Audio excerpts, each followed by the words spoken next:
The first time I saw him, he wasn't standing in the woods. He was standing in the reflection behind me. Part 1. The dare that started everything. The first time I saw him, he wasn't standing in the woods. He was standing in the reflection behind me. My name is Evan Mercer, and if this video is still up by the time you're watching it, then either I made it out, or uploading it was the last normal thing I ever did. I grew up in Black Ridge, Pennsylvania, the kind of town where everybody waves at each other from pickup trucks, where Friday night football still matters, where the diner opens before sunrise for mill workers and truckers, and where the woods start just far enough behind the last row of houses that parents can pretend they aren't there. Black Ridge was the kind of place where people said nothing ever happened, which I used to think was a good thing. Now I think it just meant people got better at not talking. I was 17 that fall. Senior year. The kind of age where you feel old enough to be taken seriously and young enough to still do stupid things for attention. I had a cheap mirrorless camera, a half-dead channel on YouTube, and exactly 3 friends willing to wander into bad ideas with me if it meant maybe getting enough views to matter. There was Noah Briggs, who acted fearless even when his voice shook. He wore varsity jackets like he'd been born in one, and treated every bad situation like it was secretly a competition. There was Kylie Soto, smarter than any of us. The only one who ever thought ahead. The one who kept saying that editing and pacing mattered more than jump scares. And there was Mason Hale, who laughed at everything, mostly because silence made him uncomfortable. We didn't start with Slender Man because we believed in Slender Man. We started with Slender Man because fear gets clicks. That's the truth. October was coming. The algorithm loved creepy content.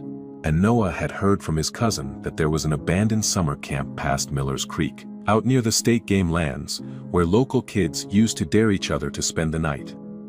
Supposedly people have been leaving printouts there for years, old forum posts, fake missing posters, sketches, symbols carved into wood, Slender Man stuff. Creepypasta leftovers. Meme horror, internet junk with pine needles stuck to it. Perfect. That Saturday, after the Black Ridge Wolves lost a home game by 3 points and the whole town seemed to go quiet with disappointment, we met in a parking lot behind a gas station off Route 11. It was one of those cold Pennsylvania nights where your breath looked white under the canopy lights and every car radio in the lot sounded like a different world. Noah brought flashlights. Kylie brought backup batteries, Mason brought energy drinks and 0 useful skills. I brought the camera and the certainty that this would make a great opening sequence. Just don't fake anything too hard, Kylie said as she slammed the trunk shut. If it feels fake, people click off. It is fake, Noah said. That's the point. I remember laughing. I remember thinking the whole thing felt cinematic already. For teenagers under gas station lights, empty road, dark tree line in the distance. The kind of opening shot you'd storyboard if you were trying to sell small-town horror in America to a streaming service. The road to the camp was half gravel, half mud, and definitely not meant for Noah's truck. The deeper we drove, the worse the signal got. Houses disappeared. Mailboxes disappeared. Streetlights disappeared. Eventually, it was just us, the headlights, and long walls of trees on both sides. The beams flashed across trunks so fast it felt like the woods were blinking. You guys know this was probably all made up by some dude on Reddit, right? Mason said. Good, I said from the back seat, filming over Noah's shoulder. Then nothing bad can happen. Kylie turned around and looked directly into the lens. That's always what people say 10 minutes before something bad happens. That line stayed in the edit. The gate to the camp had collapsed years ago. One rusted sign still hung crooked from one hinge, swinging just enough to squeak when the wind shifted. The paint had peeled so badly you could barely make out the words, Camp Cedar Glen. We parked outside the entrance and kept the truck lights on behind us for a minute longer than we needed to. None of us said it, but walking away from the only working thing in sight felt wrong immediately. Inside the property, the camp looked like it had been abandoned in layers. Not all at once. One cabin at a time, one summer at a time. Like adults had kept trying to save it until eventually they got tired of pretending it could still be used. There were picnic tables split through the middle, a rec hall with half its roof caved in, basketball hoops without nets, and a little chapel with no door. The woods crowded so tightly around the paths it felt less like a camp in a forest and more like the forest had already won. I filmed everything. The bunks with mold on the frames, the mess hall windows busted out from the inside, the old craft cabin with paper stars still stuck to one wall, the hand-painted trail signs pointing toward places that no longer existed. Noah kept playing to the camera, kicking open doors, talking in a fake documentary voice. Mason kept making jokes that died too quickly in the dark. Kylie kept checking behind us. At first, the weirdest part wasn't supernatural. It was how quiet it was. No crickets. No owls. No rustling. Just our own shoes on dirt and the occasional creak of old wood. Even the wind seemed to move above the trees instead of through them. We found the first symbol on the back wall of the rec hall. It was spray-painted in black, about shoulder height, like someone had stood there carefully and taken their time. A circle crossed by several lines branching downward. It looked handmade, obsessive, familiar in the way internet horror always does when it's already been copied 1,000 times. Mason grinned. There it is. Thumbnail material, but then Kylie raised her flashlight and found more. One carved into the wood beside a window, one scratched into a tabletop, one on the underside of a door, not random graffiti, repeated, intentional. That's kind of a lot, she said. Noah shrugged. Local kids, maybe that should have been the point where we left. Instead, it made the video better. The cabin we found at the far end of the property wasn't on any of the old camp maps. At least not any I saw later. It sat beyond the main trail, tucked behind a stand of pines where the beam of your flashlight never seemed to land quite right. Smaller than the others. Lower to the ground, almost hidden. The door was already open. The inside smelled like wet wood and old paper. I swung the camera slowly across the room and saw printouts taped to the walls. Not one or two. Dozens. Photos of trees, stretched figures in the background of playgrounds and schoolyards. Forum posts with usernames blacked out. Drawings in crayon and pencil, some looked like they'd been made by children. Some, by adults, trying to draw like children, all of them circling the same shape, a tall man with no face. Mason stopped laughing.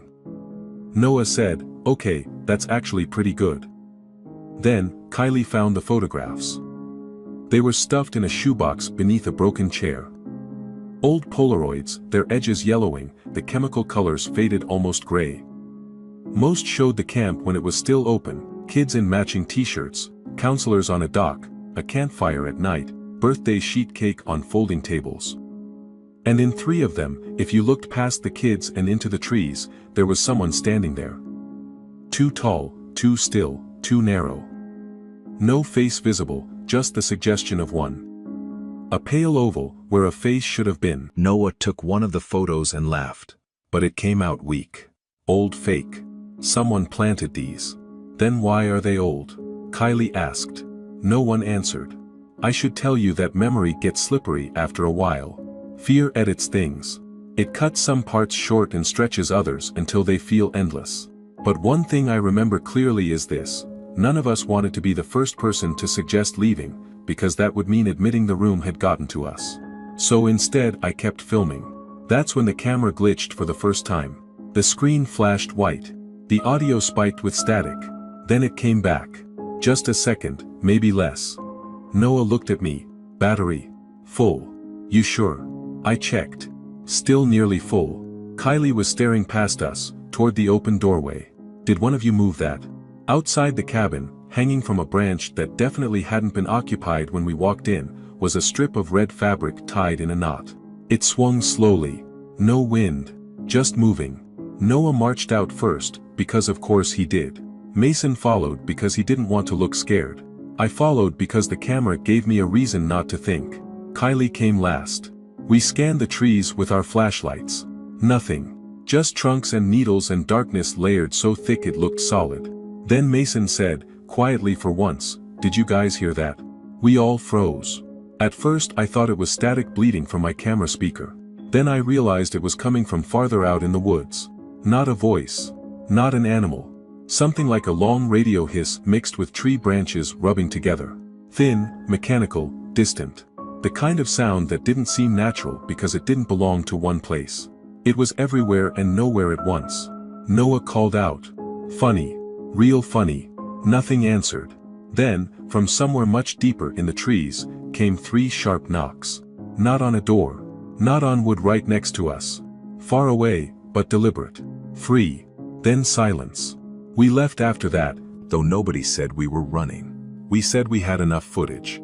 We said we'd come back in daylight. We said the night shots were probably unusable anyway, but once we got back to the truck, none of us took time to look behind us before locking the doors. The ride back was quieter, not dramatic movie quiet, just the awkward, creeping quiet of people who had all felt something they were trying not to name. The kind of silence broken only by turn signals, heater fans, and the occasional forced joke that didn't land.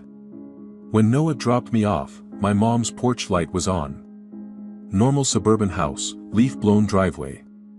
Pumpkin someone had forgotten to throw out from the year before still sitting cracked beside the garage. Safe. I remember thinking how stupid it felt that my hands were still shaking.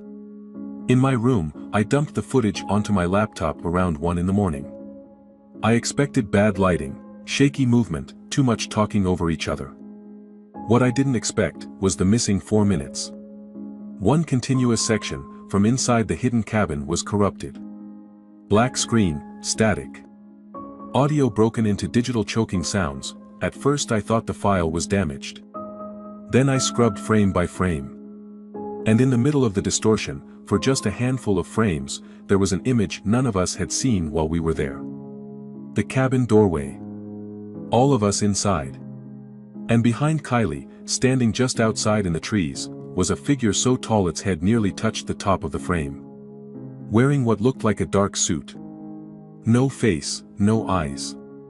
Nothing where a face should have been. I stared at the screen long enough for my reflection to show in it. And for 1 second, when the black parts of the footage caught the room behind me, I thought I saw someone standing in my bedroom doorway. I spun around so fast my chair tipped over. Nothing was there. But from that night on, every bad thing that happened started with something almost small enough to ignore. And the worst part? We still uploaded the teaser. Because at 17, fear and excitement can feel almost exactly the same. Part 2. The footage nobody could explain. By Monday morning, the teaser had more views than anything I'd ever posted. Not a viral number, not life-changing, but enough for people at school to mention it in the hallway. Enough for comments to start piling up from strangers arguing over whether the figure in the footage was edited in. Enough for me to feel that dangerous little rush that comes when something you touched starts spreading without you. At Black Ridge High, that kind of thing mattered for about 6 hours. Then football practice, gossip, and whatever relationship had just exploded over the weekend took over. But for us, it didn't fade. Because the longer we looked at the footage, the less explainable it got. At lunch, we sat at the far edge of the cafeteria near the vending machines, where the noise from everyone else blurred into one constant metallic roar. Noah kept insisting it was probably some local guy messing with us. Mason said maybe the camera had stitched frames together weird. Kylie kept replaying the audio through earbuds and pausing every time the static hit. "There's another sound under it," she said. "What sound?" Noah asked. "I don't know. Like, layered voices. Or breathing." Mason forced a laugh. "Cool, hate that." I took my phone back and watched the clip again. In the full-speed version, the figure only lasted a fraction of a second. You could miss it if you blinked. But slowed down, it was obvious something was there. Too vertical, too thin, standing with its arms hanging farther than a person's arms should reach. "It's probably a tree," Noah said. "It's wearing a tie," Kylie said. That shut him up for a second. The comments online got worse by the hour.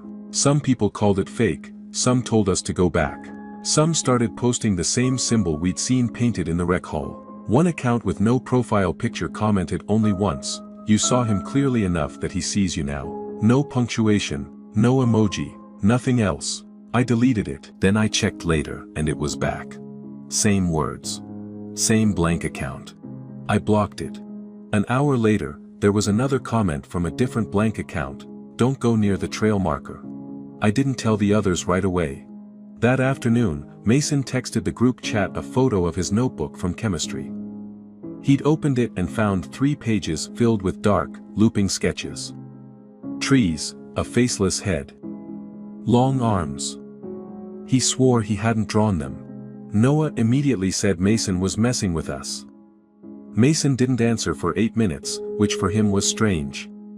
Then, he sent, "I'm not joking." Kylie called him. No answer. By the time school ended, all of this still felt, somehow, like it could be contained inside ordinary explanations. Stress, suggestion. Too much horror content. Teenage group paranoia. That was the story we wanted. The version where we'd spooked ourselves and then fed off each other until everything looked sinister. That version died that night. I was in my room editing, the house quiet except for the dryer downstairs and the sound of a TV my mother had fallen asleep to. My window faced the backyard and, beyond that, a slope of bare trees stretching down toward a creek. Suburban lots on either side. Deck furniture covered for the season. Motion lights, fences. Safe, normal American neighborhood stuff that makes you feel like the world is organized. Around 11:40, my camera file froze again. Same white flash, same burst of static. Same drop in temperature that I told myself was just the vent kicking on. I backed out of the editing software and noticed a new video file in the folder. Untitled. No timestamp. No data size that made sense. I didn't click it at first. I just stared at it, because I knew every file I transferred. I knew what I had shot. This was not one of them. When I finally opened it, the screen showed dark woods under a weak gray sky, as if filmed right before sunrise. The camera angle was low and moving fast, weaving between trees like someone was walking and trying not to fall. I listened for voices, footsteps, anything that might tell me who was behind it. Nothing. Then the view broke into a clearing, and there, maybe 40 yards ahead, stood the back of a child in a light-colored hoodie. The child didn't move, the camera moved closer, closer, then jerked sharply to the left as if whoever was holding it had seen something they weren't supposed to. For 2 frames, only 2, a tall figure stood between the trees, impossibly narrow, perfectly still. The video ended there, no metadata, no source. Just a black screen reflecting my face. I shut the laptop so hard I nearly cracked it. My phone buzzed in my hand. Mason. When I answered, he didn't say hello, he said, "Did you put something outside my house?" What? Somebody's in my yard. I stood up so fast my chair rolled backward into the wall. Call your dad. He's on night shift. My mom's at my aunt's place, I'm alone. His voice sounded wrong. Tight, shaky, but quieter than panic should have been. What do you mean, somebody's in your yard? I can see them from the kitchen window. A silence, then, it's too tall. I didn't know what to say to that. Not because I believed him immediately, because some part of me had already been waiting to hear exactly those words. Turn every light on, I said. Lock the doors. They are locked. Then call 911. He didn't answer. Mason. Another silence. Then I heard his breathing change. He moved. My throat went dry. Mason. He wasn't moving before. Stop looking at him, no response. Then, in a whisper so thin I almost didn't catch it, he said. Evan, he's closer to the house now. The line filled with static. Not dropped call static. Not bad signal crackling. A dense, rushing electronic hiss that swallowed my voice when I tried to yell his name. Then the call ended. I called back 4 times, no answer.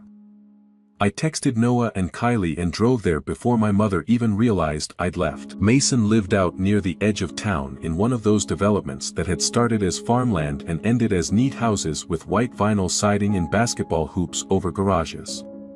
When I pulled up, Noah was already there, his truck parked at an angle like he hadn't bothered with the driveway. Kylie came 30 seconds later. The porch light was on, the front door was open, Mason was in the kitchen, pale and furious and embarrassed all at once. There was nobody there, Noah said before I could ask. Mason snapped, there was. His eyes were bloodshot like he hadn't slept in days. His notebook lay open on the kitchen counter beside a half-empty sports drink. Every page was covered now. Trees, suits, tall figures with blacked-out faces. Some of the drawings were pressed so hard the pen had nearly torn through the paper. Kylie turned pages carefully. Did you do all these tonight? I don't know. Noah rolled his eyes, but not convincingly. Come on, man. Mason slammed a hand on the counter. I said I don't know. That shut all of us up. He looked terrible. The kind of terrible you can't fake for effect because it isn't dramatic enough. Just drained, confused. Frayed around the edges. I went to take trash out, he said after a moment. I looked toward the tree line by the retention pond. There was something standing there. I thought it was a pole at first. Or somebody messing with me, but then it was closer. He swallowed. I came back inside, and every time I looked through a different window, it was somewhere else. Nobody joked after that. Kylie asked to see his security camera app. There were 2 outdoor cameras, one over the garage and one covering the backyard. Both had recorded uninterrupted footage all evening. Neither showed anyone in the yard. But each clip had a patch of static at the exact times Mason said he had seen something. The static didn't spread over the whole frame, it covered only the area near the tree line.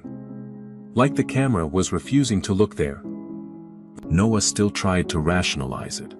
Bad Wi-Fi, cheap camera hardware, motion detection errors. He sounded like he was trying to convince himself more than us. I didn't tell them about the mysterious file on my laptop until later that night, after we'd all agreed, stupidly, pointlessly, to stay on a group call when we got home. When I finally played it for them over screen share, nobody spoke for a long time. Then Kylie said, that child in the video, is that from the camp? No. Did you shoot it? No. Noah leaned into his webcam. Then who did? That question sat in the air like something alive. I started sleeping with my lamp on after that. It didn't help, because once you start watching for something, you begin noticing all the spaces where it could be. Tree lines behind chain-link fences, the far end of school parking lots at dusk, reflections in convenience store glass, the hallway outside your bedroom when the rest of the house is dark. Empty patches in photos where your eye suddenly insists a shape is standing just beyond what makes sense. 3 days after the camp, the town's old rumor stopped feeling like internet horror and started feeling local. At the Blackridge Public Library, tucked between a laundromat and a pizza place that sold sheet slices to construction crews by the tray, Kylie found a newspaper clipping on microfilm from 1998. Search continues for missing camper near Cedar Glen. The article was small. Barely half a column. A boy from Scranton had disappeared during an overnight program. No body recovered. Officials believed he had wandered from camp boundaries and become disoriented. At the bottom of the article was a grainy photo of the search team near the tree line. In the background, far enough away that it could have been dismissed as blur, stood a tall figure among the trees. Noah said it was nothing. Then Kylie found another clipping from 1983. Different child, different wording, same area. And another from 1971, different decade, same woods. Same careful, blank language adults use when they want tragedy to sound administrative. By then, even Noah had stopped smiling much. That afternoon in school, I caught Mason staring out a second-floor classroom window during study hall. Not casual staring, fixed staring. So still it made the back of my neck tighten. I followed his line of sight to the far baseball field beyond the parking lot, where the chain-link fence met the woods. Something dark stood just inside the trees. I blinked, it was gone. When I looked back at Mason, he said, without turning his head, he wants us to come back. I should have told a teacher. I should have told my mom. I should have smashed the camera, deleted the files, and acted like none of it had ever happened. Instead, that night, I opened the project folder again, because fear had turned into obsession. And because by then, I already understood the worst rule of all, the more attention you give him, the clearer he becomes. And once he becomes clear, he doesn't stay in the woods. Part 3. The town that pretended not to remember. There's a certain kind of lie small towns tell better than cities do. Not the loud kind. Not the dramatic kind, the quiet kind, the kind built out of pauses, changed subjects, looks between adults, old stories filed under best not to bring that up. Blackridge had that kind of lie in its bones, you could feel it once you knew to look. I started with the library because it was the only place in town where old things were still allowed to sit in plain sight. Miss Donnelly, who had worked the front desk longer than I've been alive, watched me feed reels through the microfilm machine and kept pretending not to notice the articles I was printing. She wore reading glasses on a beaded chain and always smelled faintly like peppermint and dust. When I brought the stack to the counter, she glanced at the headlines and her face changed in a way adults think teenagers don't catch. "Doing a history project?" she asked. "Something like that." She tapped the papers into a neat pile. "Those old camp stories upset people. Because of the missing kids. Because people lose perspective." She slid the pages back to me. "Places get reputations, then every accident starts feeling connected. Do you think they weren't connected?" Her smile was polite and immediate and completely false. "I think old tragedies get turned into legends when people get bored." That was the end of the conversation, at least on the surface. But as I turned away, she said, without looking up again, "If you're going near the old camp, don't stay after dark." I stopped walking. When I turned back, she was stamping due dates like she hadn't said anything at all. That afternoon, Kylie and I went through town records online, then offline when the online files got too incomplete to matter. We sat in her garage with laptops open on a folding table while her little brother shot hoops in the driveway and country music drifted from a neighbor's yard. It was one of those weirdly warm fall evenings where the sky stayed orange too long and everything felt too normal for the things we were reading. There were patterns. Not proof in the courtroom sense, not enough to convince somebody who didn't want convincing, but patterns. Missing persons near wooded areas. Reports dismissed as exposure, animal attacks, runaways. Equipment malfunctions during searches. Witnesses changing statements. An unusual number of people moving out of town within a year of certain incidents. And threaded through all of it, unofficially, in forum posts and archived message boards and blog entries no one had updated in years, was the same name, Slender Man. Sometimes, the Tall Man. Sometimes, the Pines Man. Sometimes, just him. Most of the posts were obvious fiction, roleplay, urban legend remixing, burly internet stuff written by people who wanted to scare each other at 2 a.m. But a few were different. Less polished. Less interested in sounding dramatic. Posts from local accounts that disappeared after one entry, comments from people describing camera problems, nosebleeds, memory loss, the sense of being watched from far away. Kylie pointed at one archive thread from 2009. "Read this one." The username was BRIDGEPARENT84. The post said, "My daughter keeps drawing a very tall man in the trees behind the school playground.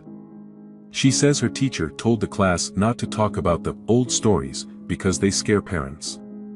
Why would a teacher say that if it was nothing?" No replies. Account deleted. Noah still wouldn't fully commit to believing, but he stopped mocking us. That was the closest thing to surrender he knew how to do. He said if this was local hysteria, then somebody had been feeding it for generations. If it wasn't hysteria, he didn't want to finish the sentence. Mason stopped coming to school. At first his mom said he had the flu. Then he wasn't answering texts. Then he sent one message to the group chat at 2:14 in the morning. "Don't let him in if he looks like me." No emoji. No explanation. I called immediately. Straight to voicemail. The next day, Noah and I drove to his house after class. His blinds were shut. His car was in the driveway, though he didn't drive. His mother answered the door, looking exhausted enough that I almost felt bad for showing up unannounced. He's sleeping, she said. It's 4 in the afternoon, Noah said. She looked past us, like she expected someone else to be standing there too. He hasn't been himself. I asked if we could just say hi. For a second, I thought she would let us in. Then something changed in her expression. Fear, maybe, or shame, and she said no. As the door started to close, I heard movement upstairs. Not footsteps, more like furniture dragging lightly across a floor. Back in the truck, Noah said. Something's wrong in that house. That night, Kylie found the name of a retired county sheriff's deputy in an old article about one of the Cedar Glen searches. Walter Givens. He still lived outside town. We told ourselves we were just going to ask about historical records. That was the lie we used to justify driving there. Walter Givens lived in a ranch house with a detached garage and a flagpole in the yard. The kind of place that smelled like cold metal and motor oil before you even got out of the car. He opened the door, wearing a flannel shirt and the guarded expression of a man who had spent years being lied to professionally. He was halfway through telling us he didn't talk to kids making ghost videos when Kylie showed him one of the printed newspaper photos. He stared at it for a long time. Then he stepped aside. His living room walls held old framed hunting photos and service plaques. There was a Browns game on mute in the background. A bowl of hard candy sat untouched on the table. Normal details. Grounding details. The kind you notice when you're waiting for an adult to either laugh at you or finally say something real. Givens set the photo down and said, "I never liked that camp." Noah leaned forward. Because of the disappearances, because of what happened around them. He didn't say Slender Man, not at first. Men his age from towns like ours didn't like using names that sounded like internet fiction. It made them feel ridiculous, which was another way fear protected itself. He told us about search teams getting separated when they shouldn't have, officers reporting radio interference in places where there should have been none. Parents insisting their children had described the tall man in the woods before they vanished, then refusing to repeat it later. One volunteer who walked out of the tree line at dawn barefoot and bloodless-faced, saying she had spent all night following a child's voice that stayed the same distance ahead of her no matter how fast she ran. "You're saying there was something out there," I said. He gave me a long look. "I'm saying people around here used to know better than to talk about it like it was entertainment." That landed where it was meant to. Kylie asked him if he thought the cases were connected.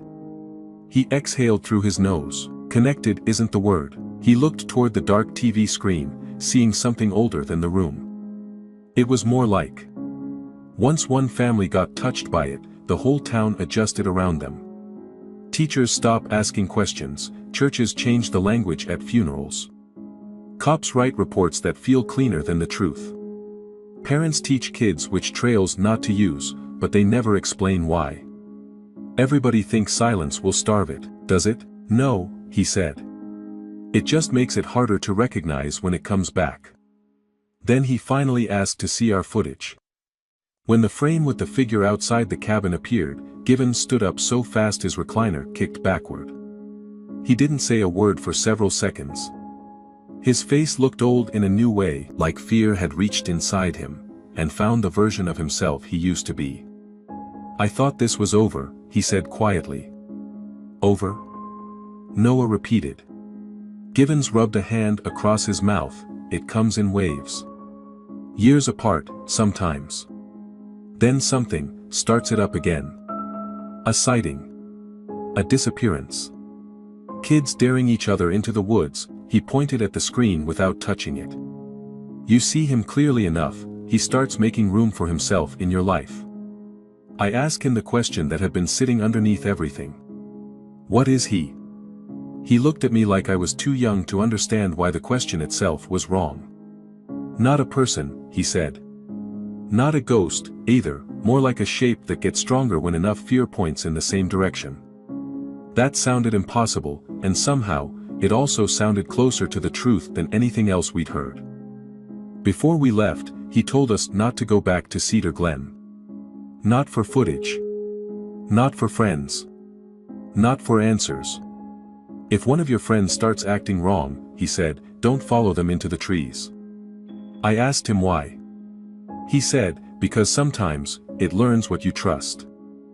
When we drove back, night had settled over Blackridge completely, porch lights glowed, the football field lights in the distance lit up the sky over the school. A line of cars waited at the diner drive-thru, everything looked so ordinary I almost hated it. Then my phone buzzed. Mason had sent a video. No text, just the file. I opened it before I could stop myself. It was filmed in near darkness, inside his bedroom. The only light came from his desk lamp tipped sideways on the floor. The camera pointed toward his closet door, which stood slightly open.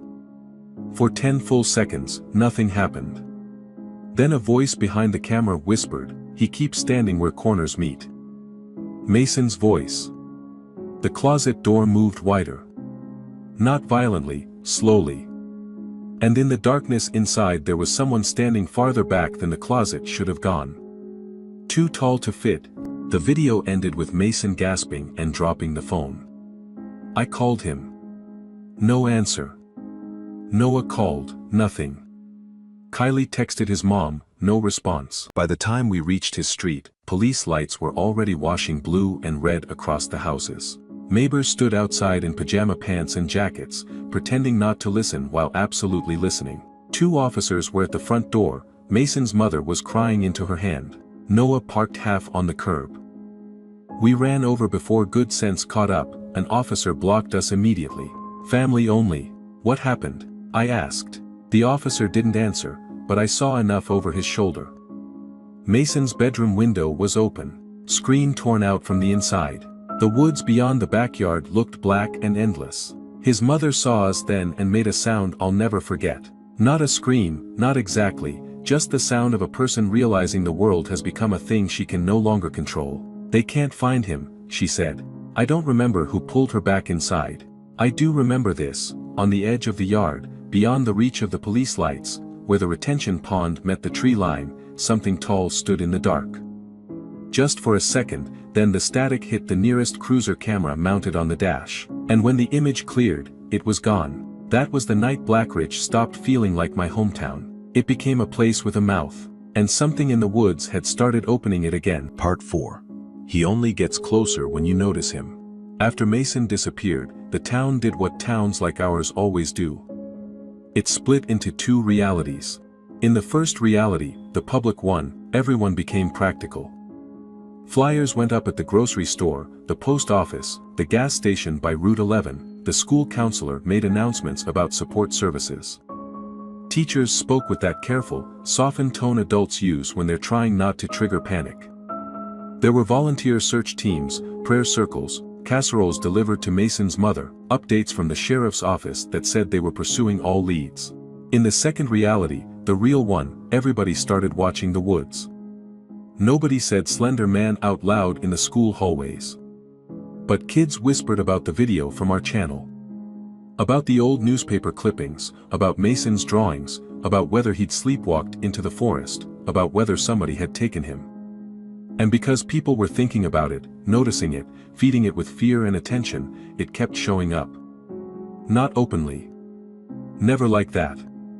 It stayed at the edge of things, the first time I saw him in daylight. I was walking from the student lot to the school entrance with a coffee. I definitely shouldn't have been drinking on an empty stomach. The morning was cold enough to sting my ears, buses were unloading, teachers in quarter zips were directing traffic like every weekday in America required low-level emergency management. And beyond the baseball field, by the chain-link fence near the woods, a tall dark figure stood absolutely still. Too far away for details, too wrong to be a person. I stopped dead in the crosswalk. A car honked behind me. When I looked again, he was gone. I spent the whole day, trying not to look out windows. That only made me aware of every window in the building. Classroom glass. Trophy case reflections. Dark laptop screens in media lab, the mirror over the sink in the boys' bathroom that made the stall doors behind you seem farther away than they should have been. At lunch, Kylie said she hadn't slept more than 3 hours in 2 nights. "He's not in my room," she said quietly, "but every time I turn off a screen, I think he's going to be in the reflection." Noah was worse in his own way. He was angry. Angry at the police, angry at Mason for vanishing. Angry at us for acting like old stories might be real. Angry, maybe, because he had started believing and didn't know how to survive that without becoming a different person. "This is how urban legends work," he said, jabbing a finger at the table. "One person disappears and everybody starts connecting dots that aren't there." "And the footage?" Kylie asked. "And the cameras," I said. "And Mason sending us a video from his room," she added. Noah looked at me. "You want me to say a faceless guy from the internet walked into Blackridge and took our friend?" I didn't answer. Because what I wanted was worse. I wanted it to make sense. That Friday night, Blackridge played away, so the town funneled into bars, living rooms, and the diner instead of the stadium. My mother worked late, which left the house quiet except for the refrigerator hum and the occasional thud from pipes settling in the walls. Quiet used to be comforting. After Cedar Glen, quiet felt like space being made for something else. Around 9:30, the power flickered. Once, twice, then stayed on. I checked my phone out of reflex. Group chat silent. No new updates from the sheriff's department, no messages from Mason. Of course not. My laptop woke on its own. I hadn't touched it. The screen glowed in the dark room with the project timeline still open. Across the audio track, where there shouldn't have been anything except one of Noah's jokes from the camp parking lot, a new sound wave had appeared, thin, jagged, almost hidden. I hit play.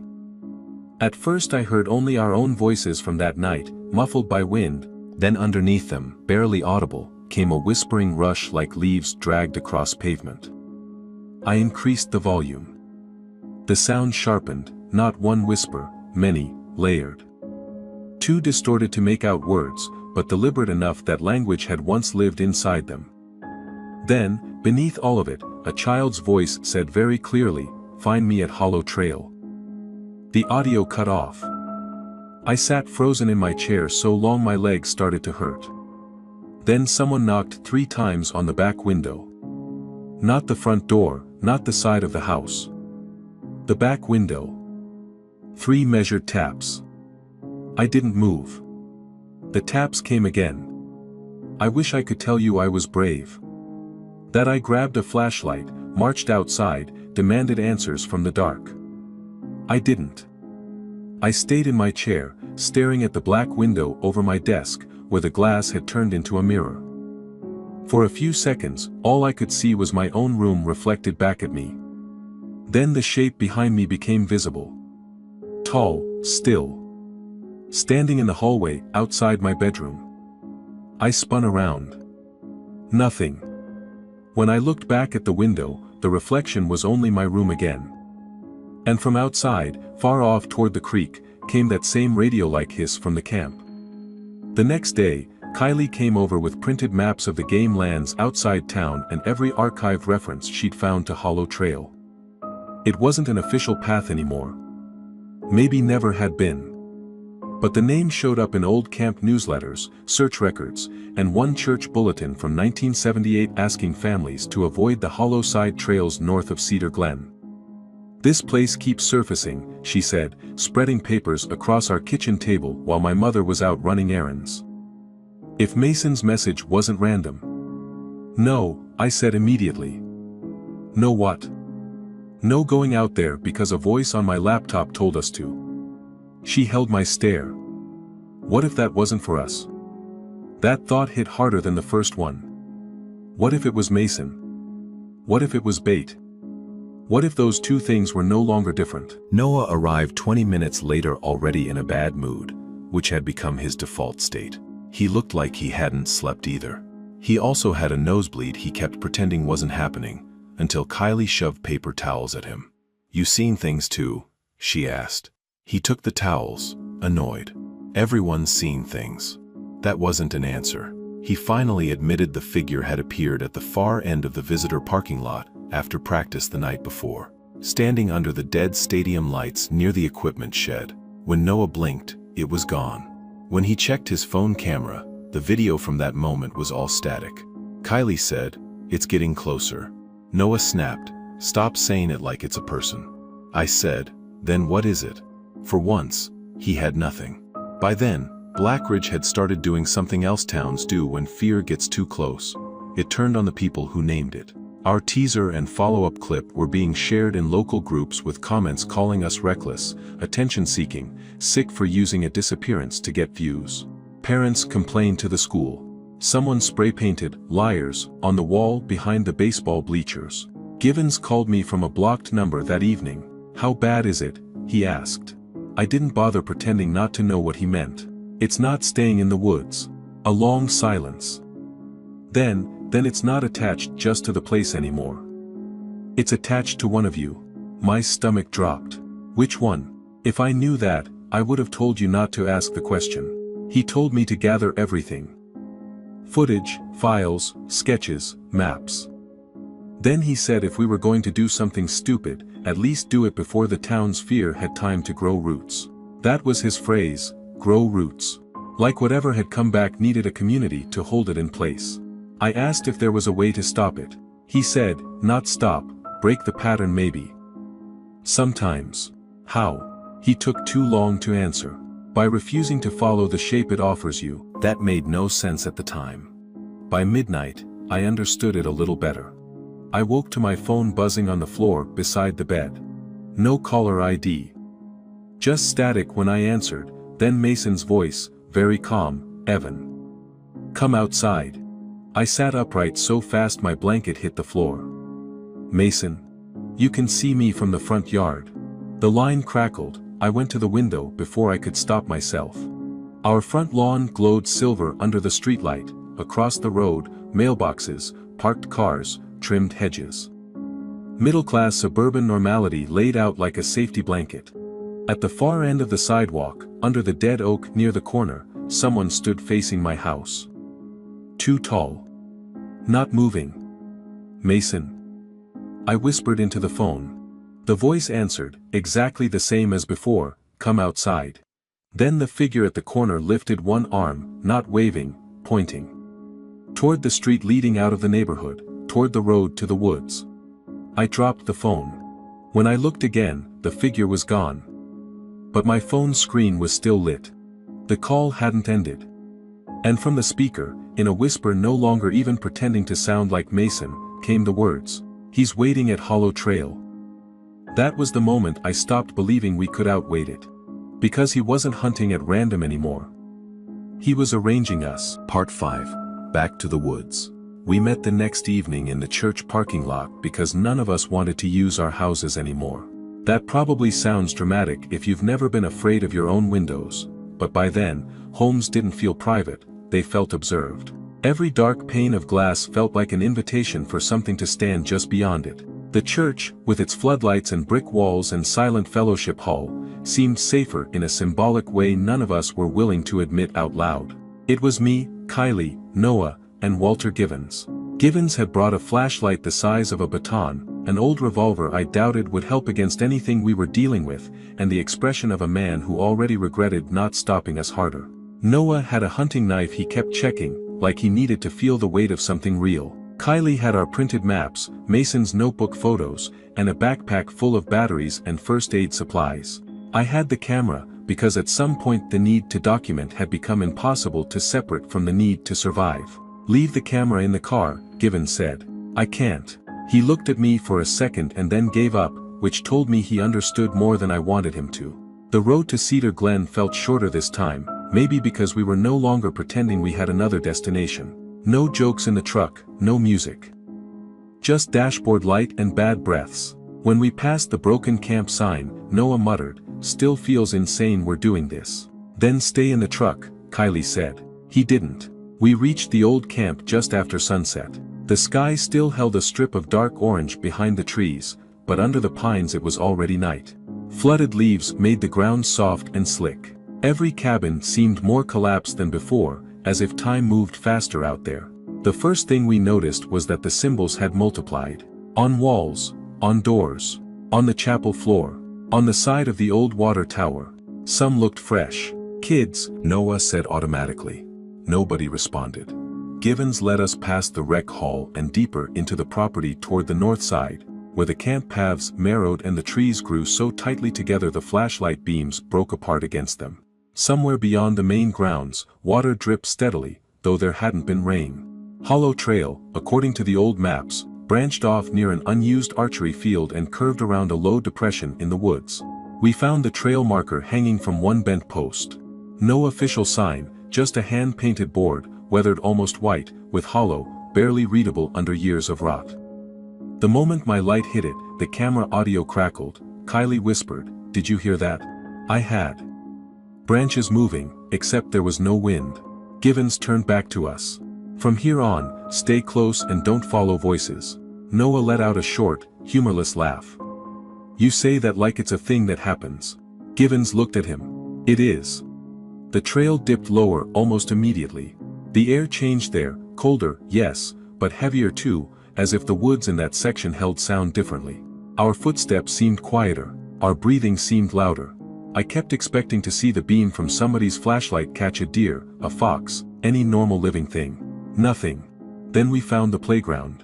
I hadn't known there had ever been one this far from camp. Maybe it belonged to some later expansion that never got finished. Maybe it had been there all along, and most people just never made it far enough to see it. A rusted swing set leaned sideways in a clearing choked by weeds. One chain moved slightly. A slide led down into dead leaves. The whole place looked like something memory had abandoned halfway through. Under the swing set lay children's shoes. Not a pile, not arranged. Just scattered. Old and new, rain boots, one tiny sneaker. A faded canvas shoe with cartoon stars. Kylie stopped breathing for a second. "Oh my God." Noah said, "No." Over and over, like the word could reverse what he was seeing. Givens didn't step into the clearing. "Keep moving." That was when we heard Mason. Not vague, not maybe, Mason. From somewhere ahead and to the left. "Evan." I turned instantly. Givens grabbed my shoulder so hard it hurt. "Don't." That was him. "I know. Mason," Noah shouted. The voice came again, closer now, strained and desperate. "I'm over here." The trees to our left seemed to open into a darker passage. Every instinct in my body wanted to run toward it. Kylie's fingers locked around my sleeve. "Don't do it, Mason," Noah yelled again. This time the answer came from behind us. Then from farther ahead, then from somewhere off to the right. The same voice, same panic, same exact tone, not an echo, a copy. Noah went pale in the flashlight glare. Givens said, very quietly, "It's learning faster this time." Then the static started. All at once, every electronic thing we had, my camera, Kylie's spare phone, Noah's phone in his jacket pocket erupted in the same tearing hiss. The flashlight beams flickered, my camera screen filled with digital grain. In the middle of it, for a fraction of a second, I saw a frame that was not live video. A child standing with back turned. A clearing, a tall black shape behind the child. The screen went normal again, and at the far end of the trail, between the trunks, he stood. No movement, no sound. Just height. He was farther than he had ever been from me in dreams and much closer than he had ever been in real life. Tall enough to seem wrong even with no object beside him for scale, wearing something dark and formal, as if a businessman had been stretched by bad physics until human proportion gave up. His arms hung too low. His head was smooth and pale in the dark. No face, none. I couldn't breathe for a second, not from shock. From the physical wrongness of seeing something my brain could not comfortably categorize. Noah whispered, "Run," but Givens said, "No, slow, back up slow." The figure did not move. We began stepping backward as one unit, feet slipping in leaves, lights shaking. I kept the camera on him because I couldn't stop myself. Each second he remained motionless made the fear worse. Motion would have meant intention, stillness meant patience. Then something crashed through the trees behind us. Noah spun and shouted. A person stumbled into the trail and collapsed to their knees, Mason, or something that looked like Mason. He was dirty, breathing hard, eyes wide and ringed dark like he hadn't slept in a week. For one glorious, stupid second, relief hit so hard I almost started crying. Then Givens raised his flashlight and said, "Don't touch him." Mason looked up. "What are you doing?" "Help me." Noah took a step forward. "Mason, don't," Givens barked. Mason's face twisted. "Please," Kylie whispered, "how did he get behind us?" That was the question. Because Slender Man was still standing ahead on the trail, motionless, watching. And Mason had come from behind. Two impossible things at once. I lifted the camera by instinct and zoomed in on Mason's face. He looked right into the lens. For half a second, the image glitched, his features elongated. Not in reality, maybe only in the digital artifact, but enough to show something underneath the shape of him. Then it snapped back. Noah saw it too. I know he did because he made a sound like the floor had dropped out under him. Mason started crying. "Please, don't leave me here," Givens said, voice hard now, "ask him what we used to call the old bridge by the creek." Noah looked confused. I understood, first. A test, something only Mason would know. I said it aloud. "What did we call the bridge by Miller's Creek when we were kids?" Mason stared. Not blankly, too carefully. Then he said, "I don't remember." Noah's whole face broke. Because we all remembered. Everybody in Blackridge, our age, called it the Dare Bridge. Mason knew that. Whatever was kneeling in the trail, did not. Its crying stopped immediately, not tapered off, stopped. The expression stayed on its face for a second longer than it should have, like an actor missing a cue. Then both lights hit it at once, and it smiled, too wide. Noah shouted something I didn't understand. Givens fired. The gunshot shattered the woods so violently I felt it in my chest. Birds exploded upward from unseen branches. The thing wearing Mason's shape flinched backward into the dark, but not like a person hit by a bullet. More like an image distorting when the signal breaks. Then every light went out. Total dark. For 2 seconds, maybe 3, the only sound was static and leaves under scrambling feet. Someone grabbed my arm, Kylie. Someone else yelled my name, Noah or Givens, I couldn't tell. Then the flashlight clicked back on, weak and shaking. The trail ahead was empty. The trail behind was empty. Mason was gone. The figure was gone. Givens was gone. We called for him. No answer. Just, far away through the trees, the sound of 3 knocks. Noah wanted to run, blind. Kylie wanted to go back. I stood there shaking and understood, suddenly, what Givens had meant by refusing the shape it offers you. It wasn't just pretending to be what you feared, it was pretending to be what you needed. A missing friend. A voice asking for help. A final chance to make things right. The woods around Hollow Trail were full of traps that didn't look like traps until you stepped toward them. And then I saw something hanging from a low branch. Givens's flashlight. Still on. Swinging. Beneath it, tied with red fabric, was one of Mason's bracelets from the summer. A trail. An invitation. A shape being offered. Noah said, "We have to follow it." Kylie said, "That's exactly what it wants." And I knew she was right. But I also knew this wasn't over until one of us either disappeared or made it out with the truth.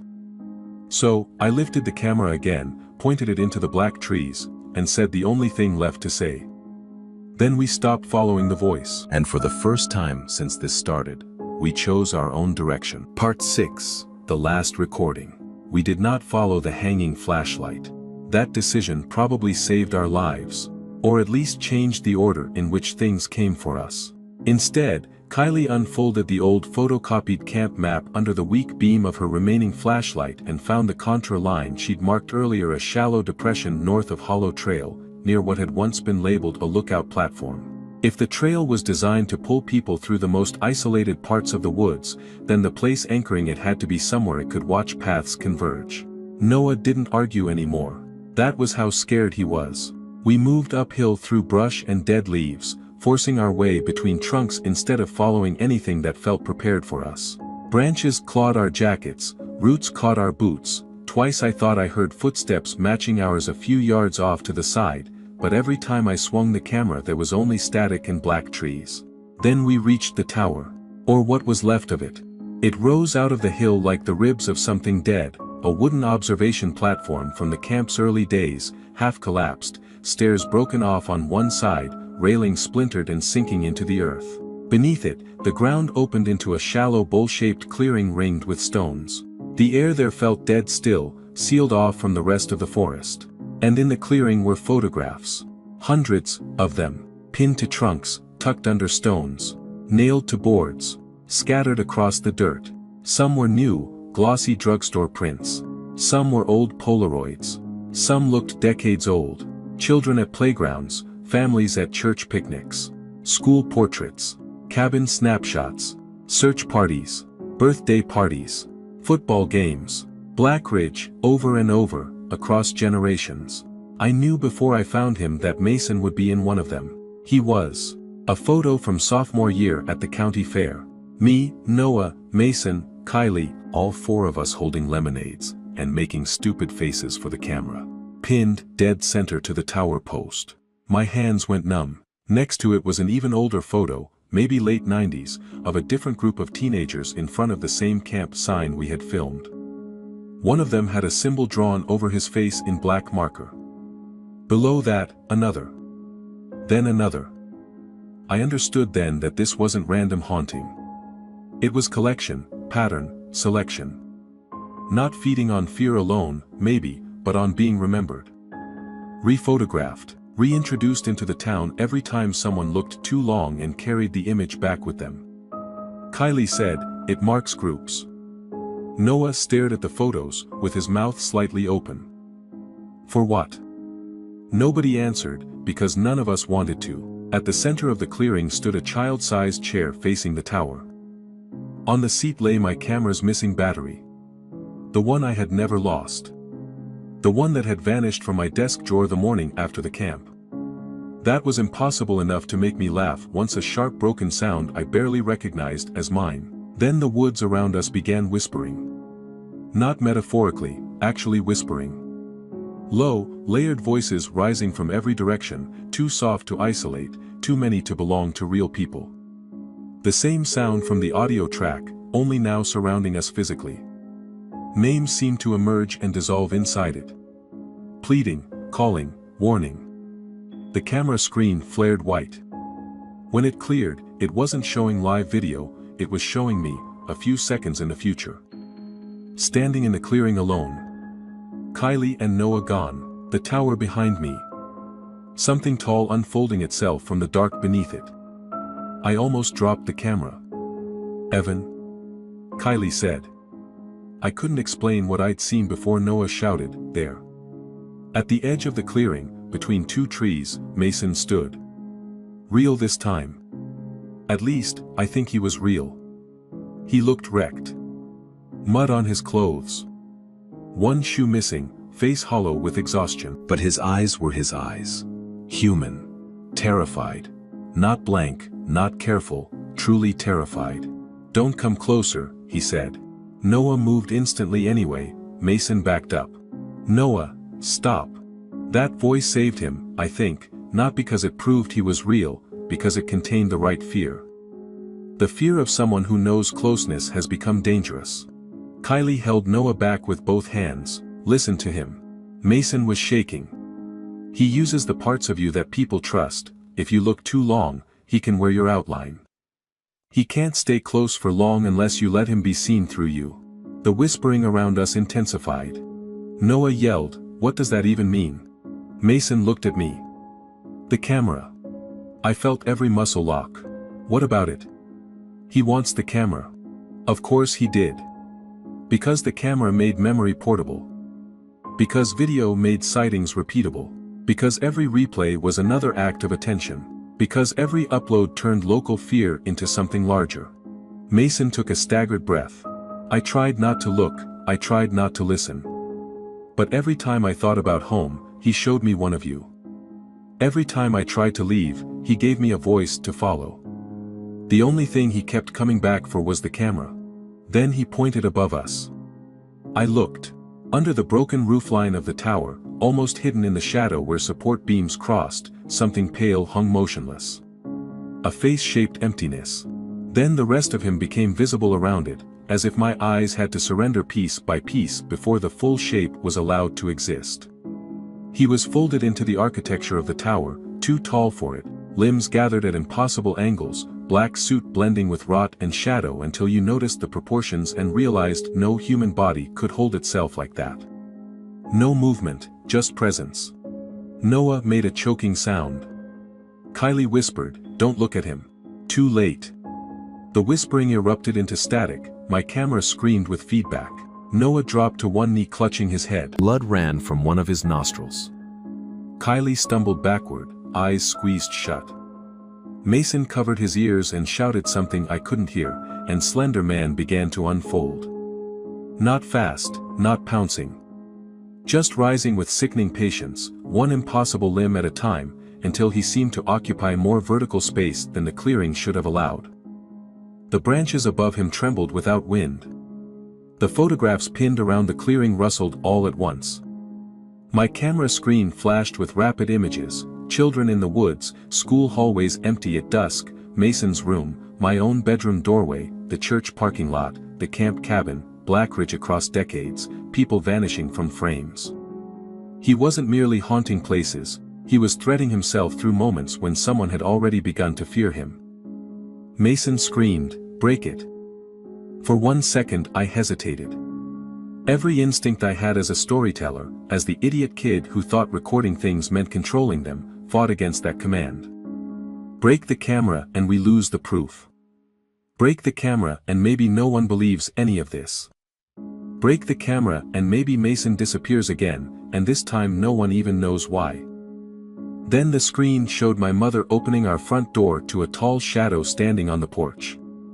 Maybe a lie. Maybe a threat. Maybe a promise. That was enough. I hurled the camera at the tower post as hard as I could. The body cracked. Lens burst, battery compartment flew open. The screen fractured into a web of white light. For the first time, Slender Man moved sharply. The clearing convulsed with static so intense it felt physical. Every pinned photo ripped loose at once and spiraled upward in a cyclone of paper. The whispering became a scream without a mouth to produce it. Noah collapsed fully. Kylie dragged him by the jacket. Mason ran toward us from the tree line, and this time when he grabbed my arm, he felt solid, human, real. Behind us, something massive struck the tower wood. Once. Twice, then came 3 knocks so loud they shook leaves from branches. We ran. No trail. No map.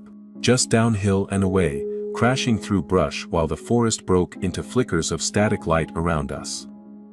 Sometimes the trees looked normal, sometimes they lengthened into black bars. Sometimes I heard footsteps that matched ours exactly, though there were only 4 of us. Once I looked left and saw another version of us running parallel between the trunks, same bodies, same panic, wrong distances, and then they were gone. We didn't stop until we burst through the edge of camp near the old chapel. The truck was still where we left it. Givens was slumped against the passenger side door, breathing, alive, one side of his face cut up and his flashlight missing. No time for explanations. We shoved everyone inside and Noah drove because adrenaline had made him mean and fast in the useful way. Gravel sprayed behind us as we tore down the access road, with headlights bouncing through trees. In the rearview mirror, for one impossible second, a tall shape stood in the middle of the road behind us. Then the mirror filled with static. When we hit pavement, all 4 phones in the truck lit up at once and died.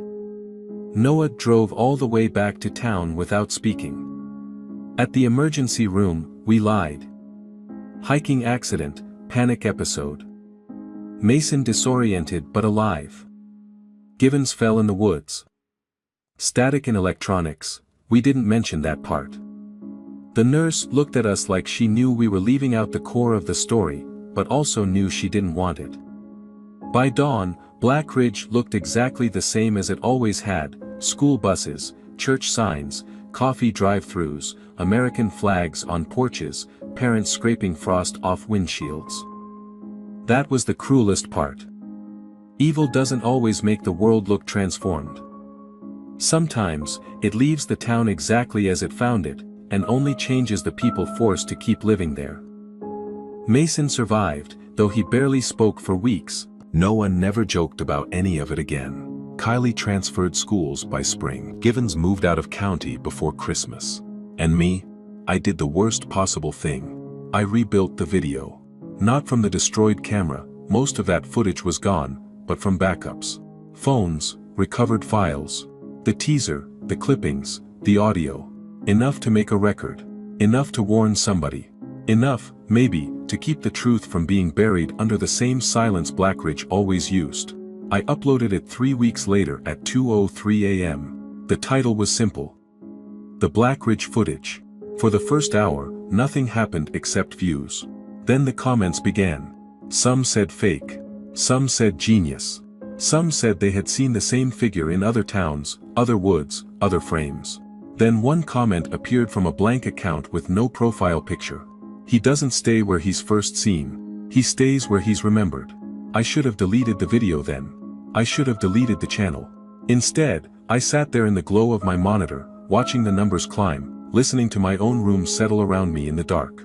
And on the black edge of the screen, where the reflection showed the bedroom behind me, I saw someone standing near the door. Tall, still, faceless. Closer than he had ever been in the woods. I didn't turn around. Not immediately. Because by then, I understood the last rule, the one nobody in Black Ridge had ever managed to say plainly. Some things don't need permission to enter your life. They only need to be noticed. And if you've made it this far into my story, if you've pictured the woods, the trail, the photographs, the doorway, the reflection, then maybe you've already noticed him too. So before you replay this, before you pause on any frame, before you check the dark part of your screen behind your own shoulder, ask yourself one question. Was he ever really in my story? Or did this only become yours the moment you believed you saw him?